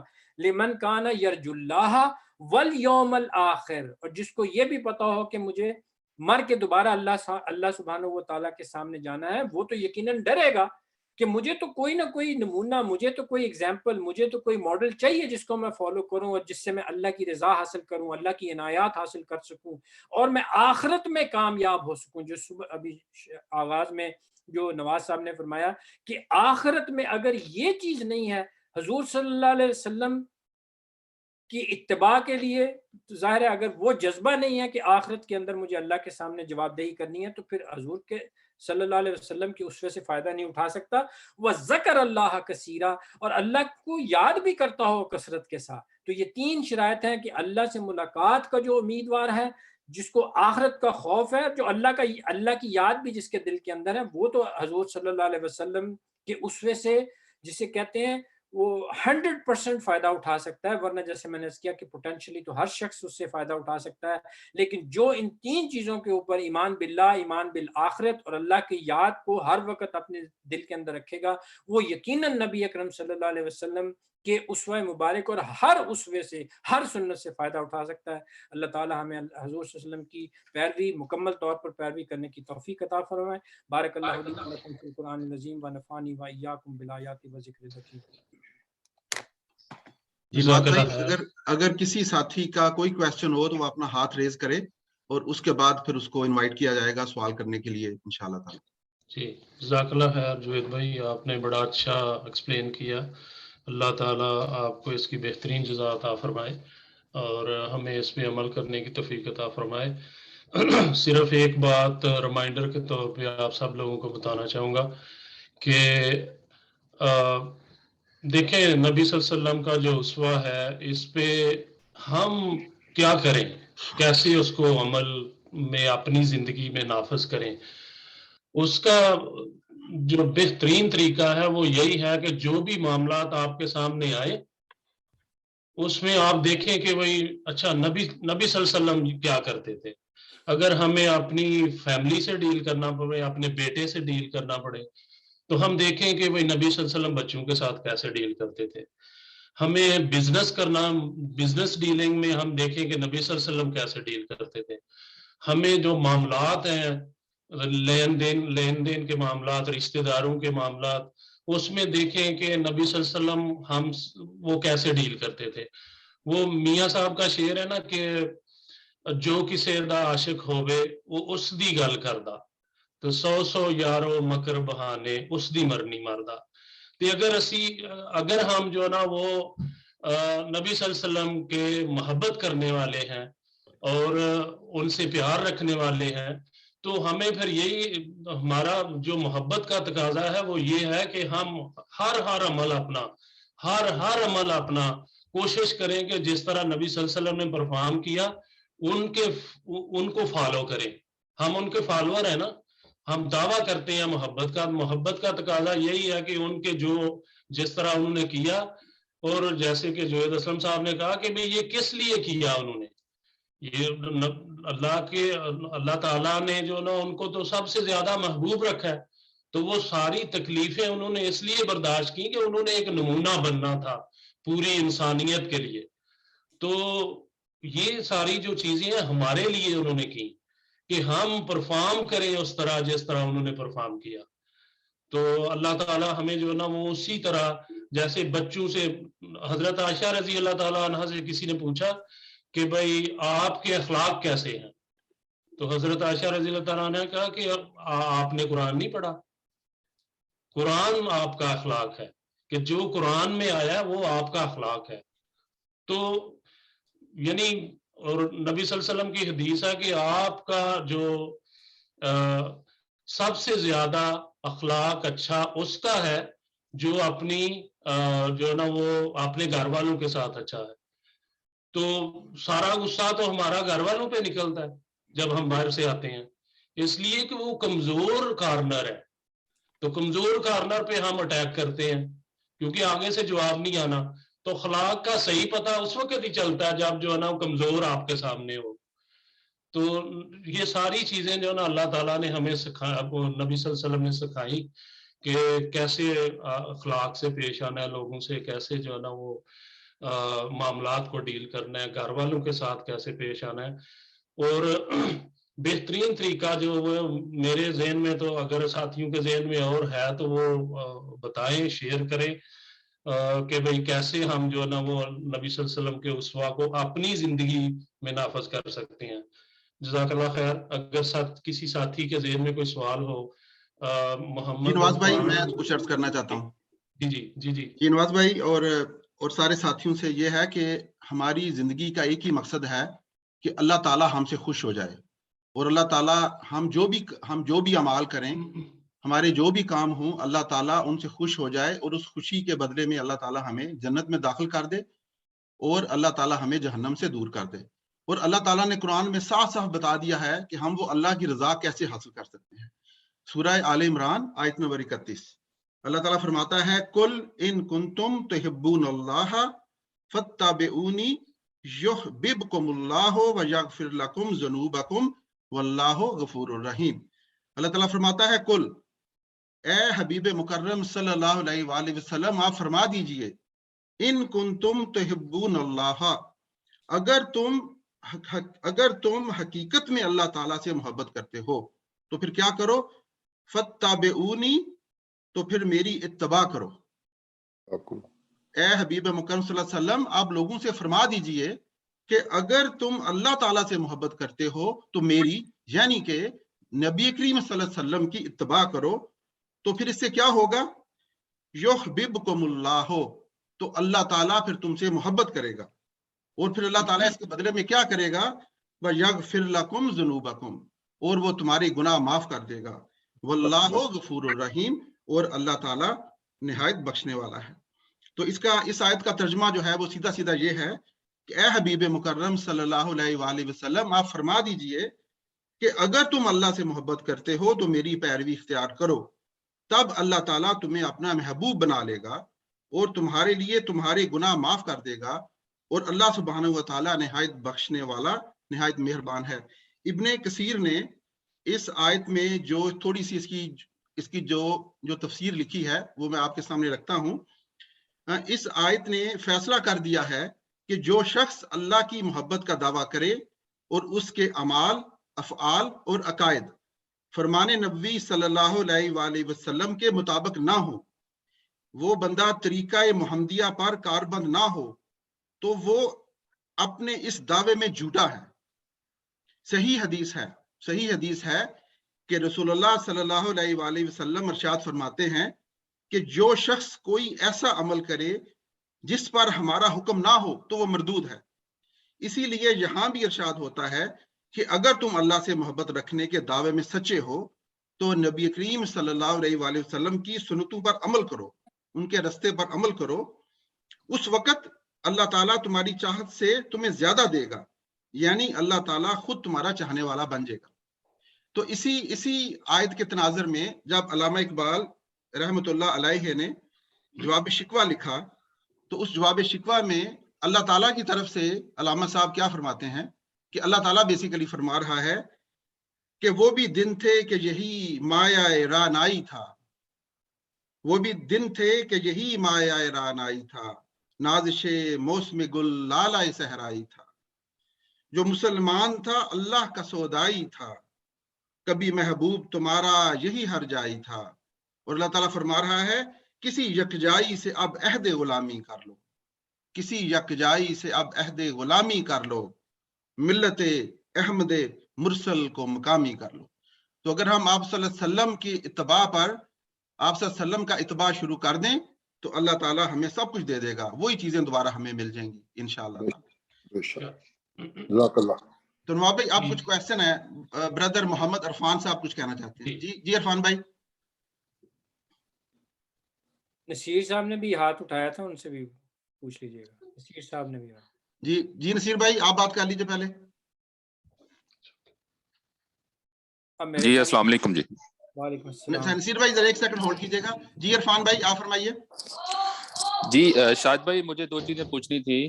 ایک تو سٹارٹ میں سر نے یہ بات فرمائی کہ رسول پاک صلی اللہ علیہ وسلم نے جب حکم دیا کہ وہاں جا کے عصر کی نماز پڑھنی ہے، لیکن دو حصوں میں تقسیم ہو گیا کہ کچھ صحابہ رضی اللہ تعالیٰ اجمعین نے جو نماز عصر کا وقت ہوا تو وہیں نماز ادا فرمائی، اور کچھ نے وہاں جا کے فیصلہ کیا جو رسول پاک صلی اللہ علیہ وسلم نے فرمایا. تو رسول پاک صلی اللہ علیہ وسلم نے بعد میں دونوں کو پسند فرمایا. اور یہاں پہ بات ہوئی کہ جو اہل حدیث ہیں وہ یہ کویسچن اٹھاتے ہیں اور اس بات کو فالو کرتے ہیں کہ جو رسول پاک صلی اللہ علیہ وسلم نے جو حکم فرمایا صرف اسی کو فالو کرنا ہے، اور جو دوسرے صحابہ ہیں ان کو وہ فالو نہیں کرتے جنہوں نے وہاں عصر کی نماز پڑھ لی جہاں وقت ہو گیا. تو میرا اپنا جو پوائنٹ آف ویو تھا وہ یہ ہے کہ ہمیں رسول پاک صلی اللہ علیہ وسلم کے اگر احکامات یا جو بھی رسول پاک صلی اللہ علیہ وسلم کی زبان مبارک سے الفاظ ادا ہو گئے وہ حکم ہے تو وہ حکم ربی ہوتا ہے. تو اگر ہم اس کو فالو نہیں کرتے یعنی دوسری چیز کو بھی فالو کر لیتے ہیں تو یہ تو بہت زیادہ کمی ہو گئی پھر رسول پاک صلی اللہ علیہ وسلم کی فرمان برداری میں. تو میں ویسے اہل سنت و جماعت سے جو میرا پیچھے سے نظام چل رہا ہے، لیکن اگر اہل حدیث کی یہاں پہ بات جو کوڈ ہوئی ہے تو وہ تو اس بات پہ ٹھیک ہے، اور اس پہ پلیز ذرا تفصیل فرما دیجئے. اور دوسرا میرا جو عرض ہے وہ حجہ یا حجت کے بارے میں مجھے سمجھ نہیں آئی، ذرا اس کو ذرا پلیز بیان فرما دیجیے بعد میں، وہ کیا چیز ہے، حجہ کیا چیز ہوتی ہے؟ پہلی بات جو آپ فرما رہے ہیں میں نے اس لیے کیا تھا کہ دیکھیے جو اہل حدیث حضرات ہیں اس کے اوپر ریجڈ ہیں، اس چیز کے اوپر کہ جو بھی حضور صلی اللہ علیہ وسلم نے جو بھی فرمایا یا جو بھی حکم دیا یا جو بھی سنت ہمیں ملتی ہے وہ اس کے الفاظ کو فالو کرتے ہیں. وہ یہ دیکھنا، وہ کہتے ہیں ان کا جو عقیدہ ہے یا ان کا جو پوائنٹ آف ویو کہنا چاہیے، عقیدہ تو نہیں کہنا چاہیے، ان کا پوائنٹ آف ویو یہ ہے کہ ہم یہ نہیں جاننا چاہتے کہ نبی اکرم صلی اللہ علیہ وسلم کا منشا what he meant, what they don't want to infer from his command. وہ کہتے ہیں کہ ہمارے سامنے یہ حکم آ گیا، جیسے میں نے جو مثال آپ کو دی کہ جو حضور صلی اللہ علیہ وسلم نے فرمایا کہ کوئی شخص عصر کی نماز ادا نہ کرے جب تک کہ وہ بنو قریظہ نہ پہنچ جائے. تو وہ کہتے ہیں کہ جو گروپ نے حضور صلی اللہ علیہ وسلم کے الفاظ کو فالو کیا، انہوں نے کہا ہم تو بس حضور نے یہ فرما دیا، ہم نہیں جانتے کہ حضور کا منشا یہ تھا کہ جلدی پہنچو یا جلدی جلدی جاؤ، ہم یہ نہیں جانتے، ہمیں تو حضور کے الفاظ کو فالو کرنا ہے، اس لیے ہم تو وہیں جا کر نماز پڑھیں گے. لیکن چونکہ نماز کا وقت جو تھا اب وہ گزرتا جا رہا تھا، دیکھیں نا وہ بنو قریظہ پہنچے ہیں کہیں شام کے وقت جا کر، اور وہاں پہ غالباً پھر وہاں جا کر وہ انہوں نے مغرب کی نماز کے ساتھ عصر کو بھی ملایا ہے.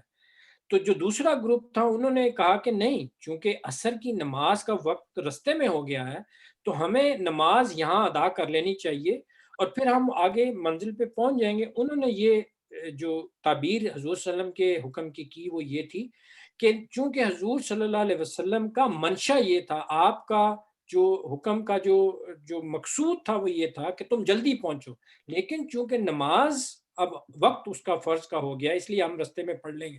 تو میں صرف یہ کر رہا تھا کہ یہ دونوں کی حضور صلی اللہ علیہ وسلم نے تصویب فرمائی کہ آپ نے دونوں کو کہا کہ دونوں ٹھیک ہیں. اب ہمارے ہاں وہ جو ریجیڈیٹی آئی ہے وہ یہ ہے کہ اگر آپ ایک تعبیر کو مان لیں اور دوسری کو نہ مانیں تو وہ ریجیڈیٹی ہے. تو اس کے لیے ہمارے ہاں جو وہ فرقہ واریت ہوئی ہے اس سے ہمیں پرہیز کرنی چاہیے، کیونکہ حضور صلی اللہ علیہ وسلم نے جب دونوں کو اجتہاد جس کو کہتے ہیں اس کو دونوں کو غلط نہیں قرار دیا، تو اب یہ بھی گنجائش رکھنی چاہیے کہ ہاں جو لوگ اس سے انفر کر رہے ہیں حضور کے، جو بھی اب ہر شخص تو انفر نہیں کر سکتا، جو مجتہدین ہوتے ہیں وہ جو اجتہاد کرتے ہیں وہ ان کو یہ حق ہوتا ہے کہ وہ حضور صلی اللہ علیہ وسلم کے کسی بھی حکم کا جو بھی اس سے آپ امپلیکیشنز ہیں، جو بھی امپلائیڈ ہے وہ اس سے لے لیں. تو یہ تو آپ کے پہلے سوال کا جو جواب ہے. حجت کا مطلب یہ ہوتا ہے کہ کوئی جو بھی کام یعنی جو بھی جس کے لیے وی ول بی ہیلڈ ریسپانسبل، وہ چیز حجت ہوتی ہے ہمارے پہ. کہ اگر ہم حضور صلی اللہ علیہ وسلم نے جو کام ہمیں جس حکم کو ہمیں جو نمونہ بن کے دکھایا ہے تو گویا کہ حضور صلی اللہ علیہ وسلم نے ہمارے اوپر گویا کہ he has left no stone unturned, کہ ہمارے لیے کوئی ایکسکیوز نہیں رہنی چاہیے کہ جی ہمیں تو پتہ ہی نہیں تھا کہ ہم کیا کریں. تو وہ حجت کا مطلب یہ ہوتا ہے کہ اب ہمارے پاس we have absolutely no excuse for not doing certain thing. وہ چیز ہمارے اوپر حجت ہو جاتی ہے، وہ بائنڈنگ ہو جاتی ہے ہمارے اوپر کہ ہاں we are bound to do that thing which has been told by the prophet صلی اللہ علیہ وسلم. یا قرآن میں فرض کیجئے کوئی بھی حکم اللہ دیتا ہے شراب نہیں پینی، اب ہمارے اوپر وہ حجت ہے، قرآن نے ہمارے اوپر کوئی ایکسکیوز نہیں چھوڑی کہ اب ہم کوئی دلیل لائیں کہ جی نہیں میڈیکل یہ کہتا ہے میڈیکل وہ کہتا ہے، نہیں، قرآن نے ہمیں بتا دیا، اب وہ ہمارے اوپر بائنڈنگ ہے، یہ حجت ہوتی ہے. جی کسی اور ساتھی کے ذہن میں جی کوئی نصیر اور بھائی سوال کچھ ہے؟ کہنا چاہ رہے تھے. جی نصیر بھائی ان میوٹ کر لیجئے اپنے آپ کو. جی السلام علیکم. میں صرف ایک ریسورس شیئر کرنا چاہ رہا تھا کہ اسوہ حسنہ کے حوالے سے جو میرے نظر سے گزرا ہے وہ امام انور اولاکی کیا نام ہے، اللہ تعالیٰ ان کی مغفرت فرمائے، تو ان کا ہے کہ کیا نام ہے life of prophet Muhammad, Meccan period and Medina period. تو بڑی سلیس انگلش میں ہے اور سارا جو ہے نا کیا نام ہے ابن کثیر کا جسے کہتے ہیں نا نچوڑ وہ ہے، اس کا جوس ہے جو انہوں نے کیا ہے، اور بڑا ایزی ہے اس کے ساتھ کیا نام ہے اس کا گو تھرو کرنا، کیا نام ہے وہ اس میں ہے MP3 فارم میں ہے. تو پلیز اس کو ریسرچ کر لیں. بھائیوں سے ریکویسٹ ہے کہ please go through that because that will really walk you through اسوہ حسنہ. جزاک اللہ خیر. جزاک اللہ نصیر بھائی. جی نواز بھائی، شکریہ.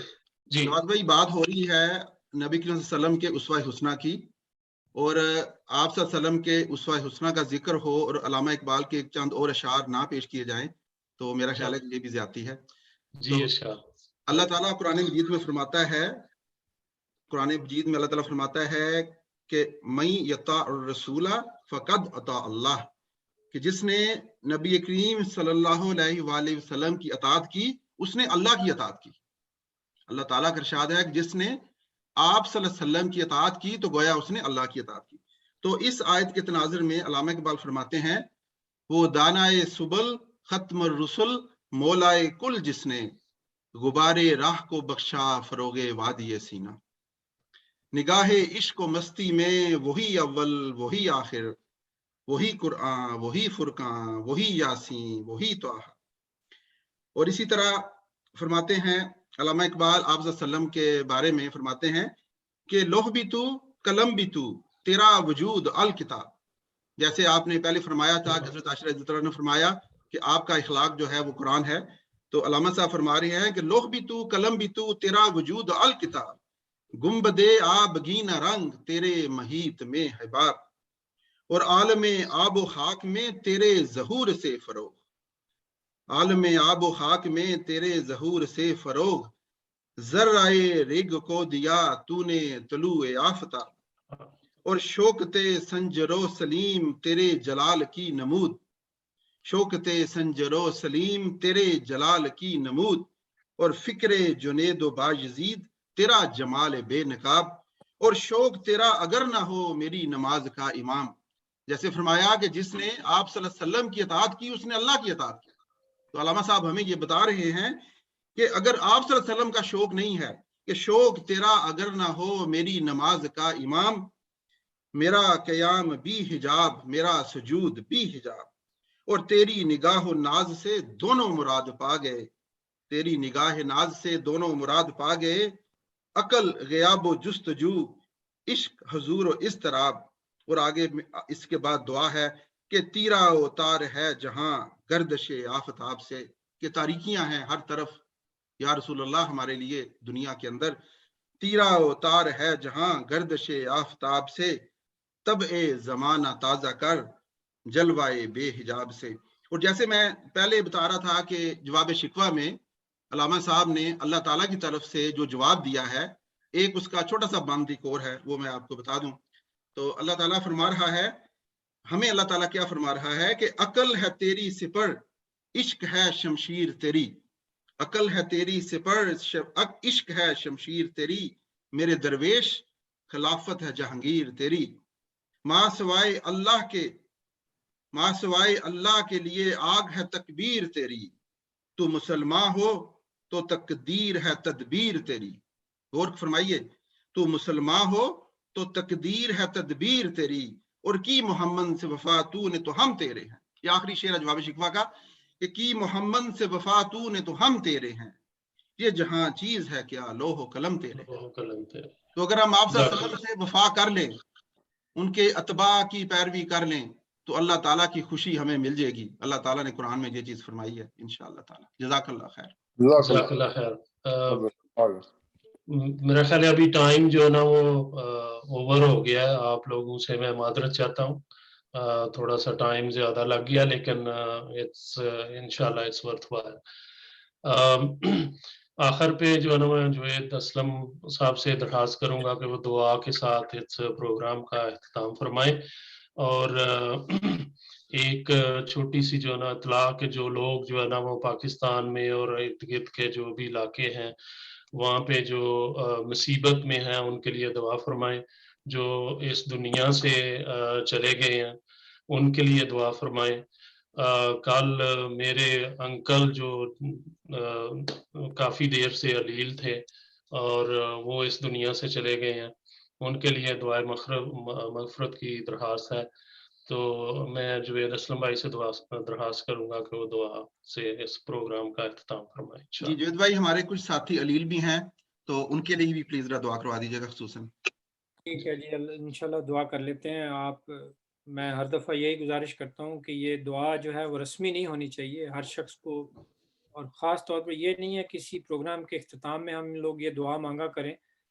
سب بھائیوں کے لیے ان دعاؤں کی ضرورت رہتی ہے، ہر شخص دعاؤں کا محتاج ہے، اور خلوص کے ساتھ دعا کرتے رہنا چاہیے.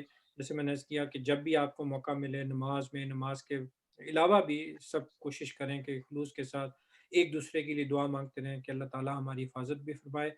دعا کر لیجیے. اللہم صلی علی محمد وعلی آل محمد وعلی آل ابراہیم انک حمید مجید. اللہم بارک علی محمد وعلی آل محمد کما بارکت علی ابراہیم وعلی آل ابراہیم انک حمید مجید. خاص طور پہ جو فوت ہو گئے ہیں ان کے لیے خاص طور پہ دعا کر لیجیے. ہمارے نواز صاحب اور ہمارے اجاز صاحب، ان کے چچا جو ہیں ان سے ملاقات ہوئی تھی یہاں پر بھی، ان کا انتقال ہوا ہے، ان کے لیے خاص طور پہ دعا کر لیجئے. اور پھر خاص طور پہ یہ جو ٹریجڈی ہوئی ہے پاکستان میں، ان میں جو بھی جن لوگوں کی بھی وفات ہوئی ہے، اور جہاں بھی جن لوگوں کی وفات ہوئی ہے، ہمارے عزیز ہوں، رشتہ دار ہوں یا عام شہری ہوں، ان سب کے لیے دعا کر لیجئے. اور وہ دعا خاص طور پر جو ہے وہ بہت ہی جامع دعا ہے، اس لیے میں وہی مانگا کرتا ہوں. اللہم اغفر لحینا و میتنا و شاہدنا و غائبنا و صغیرنا و کبیرنا و ذکرنا و انسانا. اللہم من احییتہ منا فاحیہ علی الاسلام ومن توفیتہ منا فتوفہ علی الایمان. اللہم اغفر لنا ولآبائنا ولأمہاتنا ولجمیع المؤمنین والمؤمنات والمسلمین والمسلمات الاحیاء منہم والاموات انک سمیع مجیب الدعوات. اللہم اغفر لنا ولاخواننا الذین سبقونا بالایمان ولا تجعل فی قلوبنا غلا للذین آمنوا ربنا انک رؤوف رحیم. خاص طور پر بیمار ہیں ہمارے دوست بھائی احباب، خاص طور پر ہمارے جاوید منیر صاحب، اہل خانہ بھی کچھ تشویش میں مبتلا ہے. جو بھی ہمارے بھائی اور بہنیں جو بھی کسی بھی قسم کی مرض میں مبتلا ہے، اللہ تعالیٰ ان کو شفائے کاملہ عطا فرمائے. اللہم اشف مردانا، اللہم اشف مردانا، مرد المؤمنین والمؤمنات والمسلمین والمسلمات. اللہم انت الشافی، اللہم انت الشافی، اللہم انت الشافی، لا شفاء الا شفاءک شفاء لا یغادر سقما. ربنا تقبل منا انک انت السمیع العلیم وتب علینا انک انت التواب الرحیم. صلی اللہ تعالی علی خیر خلقہ محمد وآلہ واصحابہ اجمعین برحمتک یا ارحم الراحمین. آمین یا رب العالمین. السلام علیکم ورحمۃ اللہ وبرکاتہ. وعلیکم السلام. جزاک اللہ خیر. سب نواز بھائی، بھائیوں کا شکریہ. نواز بھائی، ہمارے آج کے پروگرام میں کچھ نئے ساتھی شامل ہیں. اس میں اختر علی صاحب شامل ہیں، ملٹن سے ریحان بھائی ہیں، برامپٹن سے عظیم بھائی ہیں، اور عرفان بھائی بھی برامپٹن سے شامل ہیں. ان سب کے لیے خصوصی دعا. اللہ تعالیٰ ان سب بھائیوں کی جنہوں نے آج کے پروگرام میں شرکت کی. اور پاکستان سے ابو بکر صاحب بھی شامل ہیں ہمارے آج کے پروگرام میں، اور ہماری بہن سلمہ نہید بھی شامل ہیں. اللہ تعالیٰ ان سب بھائیوں کے لیے، ہماری بہن سلمہ کے لیے، ان سب کے لیے اللہ تعالیٰ اپنی جو ہے نا بخشش کرے، اور سب کے ساتھ اللہ تعالیٰ خوش ہو جائے، اور اللہ تعالیٰ ان کو اجر عظیم عطا فرمائے اس پروگرام میں شامل ہونے کا. اور سارے جو نئے بھائی ہیں آئندہ بھی پروگرام میں شامل ہوں پلیز. جزاک اللہ خیر. آمین. جزاک اللہ خیرن. سب کا جزاک اللہ شکریہ. جزاک اللہ. السلام علیکم ورحمۃ اللہ وبرکاتہ.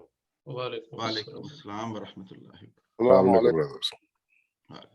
السلام علیکم ورحمۃ اللہ وبرکاتہ. وعلیکم السلام ورحمۃ اللہ وبرکاتہ. السلام علیکم. اللہ حافظ. اللہ حافظ عرفان بھائی. وعلیکم اللہ السلام. حافظ. جزاک اللہ. السلام علیکم. اللہ حافظ.